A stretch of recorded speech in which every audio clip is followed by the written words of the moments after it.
The California Endowment, I believe this monograph is outside, has put together a very comprehensive monograph on place and health. Again, in the Bay Area, our Bay Area Regional Health Inequities Initiative had produced a report looking at the data in the Bay Area and the social gradients, with setting a goal of changing place, policy, and the values that underline our practice to try to achieve better outcomes. And next. And finally, Alameda County has put together, very shamelessly borrowing from a natural causes, our report, Life and Death from a Natural Causes, Health and Social Inequity in Alameda County. Hit it one more time. Natural causes, you've seen a slide of it. Use this. This is a really powerful tool. Very powerful. And you know, the funny thing is that communities get this, health departments, maybe not as quickly. But it's an extremely powerful tool for lay people, policymakers, and people in public health. And actually, quite frankly, I think public health staff gets this better than public health leadership. Public health leadership sort of like, well, that's nice, but what does it have to do with what I do? Which is, I find very interesting. Next slide. Okay, very quickly. I want to just talk about, because you know, I do this presentation and people say, okay, so what do we do? And the answer is, I don't really know. But we're trying something in Alameda County, and we're trying to learn from what other people are doing in Cuyahoga County and elsewhere to try to figure out what that practice ought to be. But we know that we need to develop a new set of practices, which is not to say that we need to abandon the other practices, because they're important. You still need to put the fires out. But we want a practice that actually provides some fire insurance for our communities. Next slide. It's got three components. Working on a local policy agenda, doing community capacity building, and working on ourselves, internal capacity building, ourselves as an institution. Next slide. Okay, so we're focusing first on community capacity building again. So this is focusing on this box.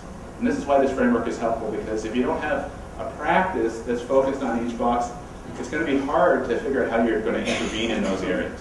Next slide. So we call it community capacity building, very similar to what Martha described to me. That is happening in East Cleveland and elsewhere. The goal is to strengthen the characteristics of community to plan and develop, implement, and maintain effective community programs that positively affect broader community conditions that determine health and well-being. Did it again. We actually have two communities that we're working on. I call them laboratories. My staff hates it when I say laboratories because it sounds like it's some sort of experimental thing. And it is. I mean, we really don't know what we're doing. So what we've done is we've hired community organizers and dropped them into these communities. And the things about these community organizers that I love is that they know nothing about public health, which is their greatest virtue. They really do not have this sort of mindset that it's about individual behavior. They really have a sense of how to build power in communities, and they're from those communities.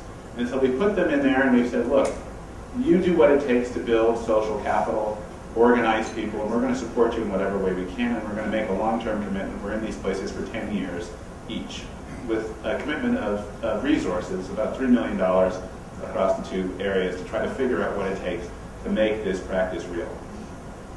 Okay, I'm running out of time. Thank you. The goal is to build social, political, and economic power in low-income communities of color. Next slide. Keep going. I just want to keep going. Keep going. I want to get out of here on time. Keep going. We want to hear you. Okay.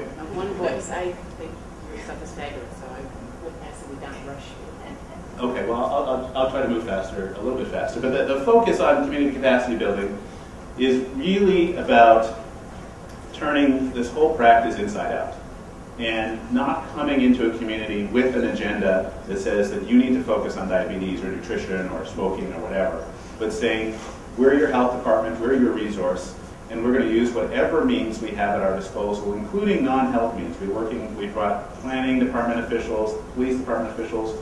We've engaged in microcredit, micro lending in these areas. We have a bartering system that we set up to allow people to exchange services without cost.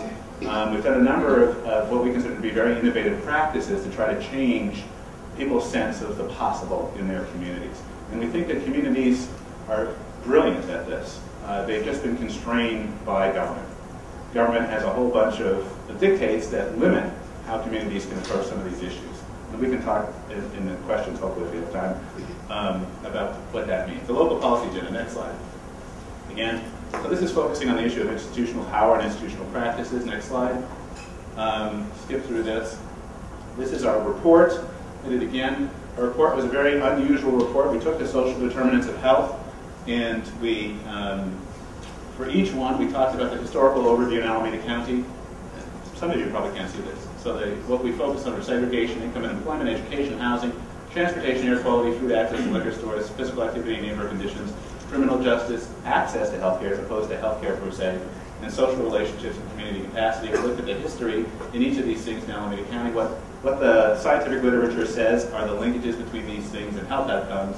We looked at a snapshot of what Alameda County is like today, what are the active policies in each of these areas, and then we talked about the data, and then we brought advocates and others from these sectors together to policy roundtables to develop a policy agenda around each of these issues for our health department to work with them in concert to achieve health beneficial outcomes. And that's very similar to what you're doing today with your land use planning agency. Next slide. I don't know if I should go through this. Let me do it really quickly. There are a bunch of policy principles, and I think they're very unique, which is why I think it's beneficial to at least spend just a minute on this. We have 10 policy principles. We think that they're very important. Understanding the historical forces that have left a legacy of racism and segregation is key to moving forward. Don't walk into communities and pretend the past didn't happen. They will not believe you, and they shouldn't, because you're ignorant about the reality that created the conditions in which people live. You have to work across multiple sectors of government. You have to measure and monitor the impact of what you're doing. Track health equity. Track life expectancy. Fall life expectancy over time. Stratify life expectancy by race. Do the things that Chris and Terry have been working on now for a long time, as well as with the mapping now, to try to document where we are and where we want to go. Meaningful public participation is absolutely necessary, acknowledging that these impacts are cumulative and oftentimes synergistic. It's not just, oh, we got to work on housing, oh, we got to work on parks and recreation. These things all conspire to create conditions where people cannot be healthy. Next slide.